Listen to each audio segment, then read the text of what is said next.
बोलो पुरुषोत्तम भगवान की जय। अधिक मास की जय। 12वां अध्याय 12वां महात्म्य। शंकर भगवान के चले जाने पर वह बाला कांतिहीन श्वास पर श्वास लेती हुई भयभीत होकर आंखों में आंसू लाकर रोने लगी। इसी प्रकार दुख से बहुत सा काल व्यतीत हो गया। फिर वह तपस्विनी भी बलवान काल के वश हो गई। उस समय बड़े धर्मात्मा राजा द्रुपद ने उत्तम यज्ञ किया। उस यज्ञ कुंड में से एक कन्या उत्पन्न हुई। वही मेधावी ऋषि की कन्या दूसरे जन्म में राजा द्रुपद की पुत्री द्रौपदी नाम से संसार में विख्यात हुई।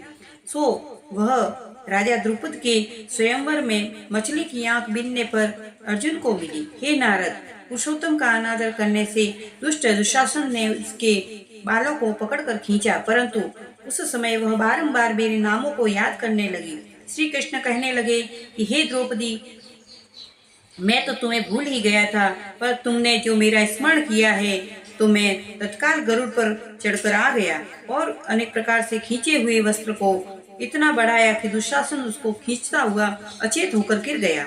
सदैव मेरे से स्नेह करने वाली और पतिव्रता को पुरुषोत्तम मास के अनादर से मैंने भी त्याग दिया। पुरुषोत्तम मास का तिरस्कार करने वाली को मैं भी त्याग देता हूँ। इसलिए सब प्रकार से पुरुषोत्तम मास ऋषियों और देवताओं के भी सेवन योग्य है। फिर मनुष्यों को तो अत्यंत ही मनवांछित फल देने वाला है। इसलिए आने वाले पुरुषोत्तम मास की आराधना करो। 14 वर्ष पूरे हुए, अब सब कुछ अच्छा ही होगा। श्री नारायण कहने लगे। इस प्रकार श्री कृष्ण द्रौपदी और पांडवों को समझाकर द्वारिकापुरी जाते हुए बोले, हे राजन, अभी विरह से व्याकुल द्वारिकापुरी को मैं जा रहा हूँ।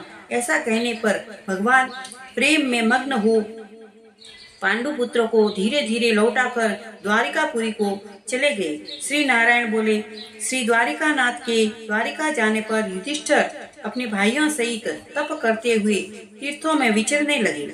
हे नारद, श्री भगवान के प्रिय पुरुषोत्तम मास को मन में धारण कर और श्री कृष्ण का वचन स्मरण कर अपने भाइयों और द्रौपदी से बोले, आप सबने पुरुषोत्तम मास का महात्म्य सुना है। पुरुषोत्तम मास को बिना पूजे कोई कैसे सुखी रह सकता है। इस लोक में वही पूज्य, वही धन्य और वही सर्वश्रेष्ठ है जो अनेक प्रकार से भगवान पुरुषोत्तम की पूजा करता है। इस प्रकार सब तीर्थों में विचरते हुए पुरुषोत्तम मास के प्राप्त होने पर विधिवत उसका व्रत करने लगे और 14 वर्ष व्यतीत हो जाने पर श्री कृष्ण भगवान की कृपा से अकंटक राज्य को प्राप्त हुए। इसी प्रकार सूर्यवंशी राजा दृढ़धन्वा भी पुरुषोत्तम के सेवन से पुत्र और पुत्रों तथा अनेक प्रकार के सुखों को भोग कर योगियों को भी अति दुर्लभ भगवान के लोक प्राप्त हुए। बोलो पुरुषोत्तम भगवान की जय। इति श्री पुरुषोत्तम मास महात्म्य नाम 12वां अध्याय श्री कृष्णार्पणमस्तु। बोलो श्री कृष्ण भगवान की जय। पुरुषोत्तम भगवान की जय। अधिक मास की जय।